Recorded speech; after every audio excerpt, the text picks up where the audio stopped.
In the vast, dusty plateau of West Africa's Sahel region, the fight is heating up against an insurgency fueled by Islamist militants.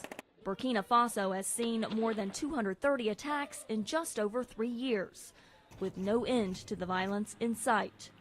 What we fight against, what we see every day, is like a toxin. A toxin that the U.S. ambassador to Burkina Faso tells VOA has quickly spread across a nation virtually untouched by terrorism just a few years ago.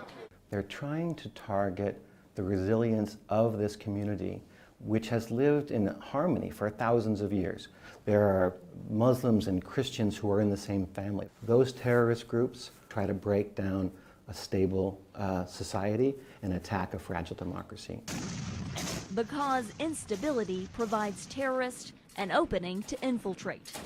It happened in Iraq and Somalia, and now the commander of U.S. Special Forces in Africa tells VOA Islamist groups are planting their flags here. We know that Al-Qaeda considers the Sahel right here to be a very important area for them to deliberately and quietly build infrastructure.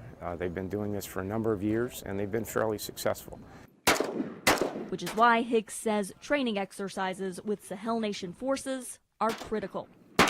American commandos and international allies teach everything from how to plan operations, to how to respond to an ambush, to how to treat and evacuate the wounded. Skills that regional partners say make a big difference.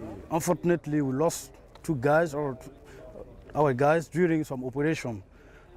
And if we had this knowledge, maybe we could be able to take care of them, putting tourniquet before taking them to the hospitals. Okay. The U.S. Embassy has heeded the call, giving more funding to Burkina Faso for security assistance.